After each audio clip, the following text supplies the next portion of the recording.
It's very important to talk about mental health because, a lot of times people are scared to really express, what's going on in their head. And I think that's one of the tough aspects of, understanding other people is because you don't know what they're dealing with. And I think that's why it's always important to be positive because you never know what's going on in a person's mind outside of, let's say, the game or, with family, um, life itself. And there's just so many things that can, affect a person's mental health. And people always try to do things, let's say, to cope with, let's say, anxiety, stress, depression, any type of those things. And I think, you know, being a professional soccer player, we're lucky because we have so much access to, exercise, diet, things that help us sleep. But all those things, let's say a normal person might not get and have access to, let's say having a tough, stressful job or something.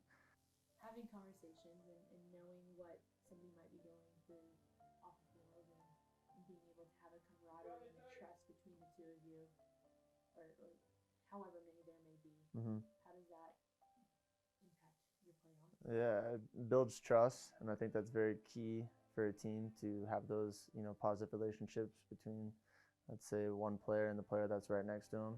Because then when you go into a game, you already have that mental understanding that, you know, this player that you've been training with numerous times in the games or in training, that you have that camaraderie, you have that understanding of what he likes to do on the ball, what his weaknesses are for you to then cover him, what are your physical strengths that he can then play into to help you be better on the ball and whatnot.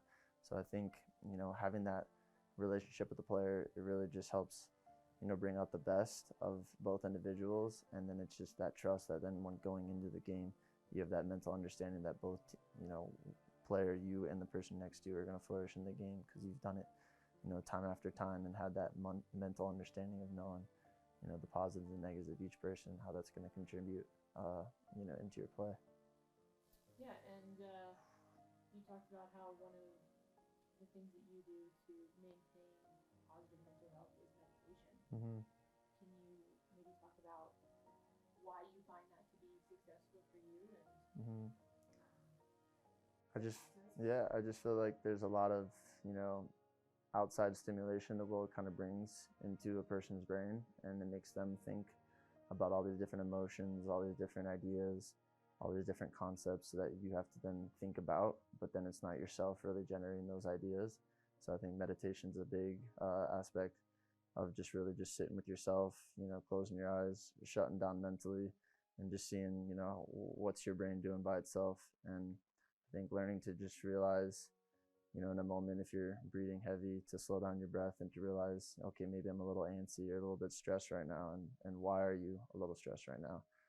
What can you do to help, reduce that, stress and anxiety you're bringing yourself? And I feel like when you meditate, it kind of just allows you to slow down your breathing, understand where you are. It allows you to, kind of think about the things that you should be grateful for in the day, things that have been going positively, and then also the things that have been going negatively, and the reasons of why those are happening or your reactions to those things.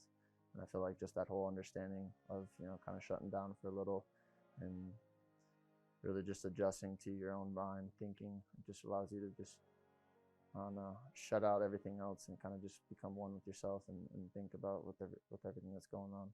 As an athlete, why do you personally find that it's important to focus on your mental health in addition to also focusing on your physical health, as Um, it being mm-hmm.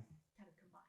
Yeah, I think the balance between the two are key for a player to flourish in, any sport or in all of athletics, because I feel like, one, you always need to find the positive things because I feel like it just brings energy to the players around you, the team. And I feel like if you're always continue to be positive, it's just a natural effect that other people are going to bring positivity out of you and out of themselves, which is going to help the, whole creative whole. And I think um, finding that balance is key because let's say if you're focused more on just the physical part, then let's say if you have a mistake, maybe you're just like, oh, I'm trying to be perfect. I can't make that mistake. And then you're dwelling on just that, one missed opportunity when, there's so many more that's always going to happen after. So I think just that mental capacity of always understanding that, there is going to be negative things that happen in the game, or thoughts, but it's, staying positive, staying focused on what's next. And I think, always having those reactions to be ready for what's next and have those continuous positive thoughts and energies, it's going to continue to help the overall team. Name, Tate Schmitt, position outside back, wing back, left mid, right mid, attacking mid, wherever you want to put me. Real Salt Lake.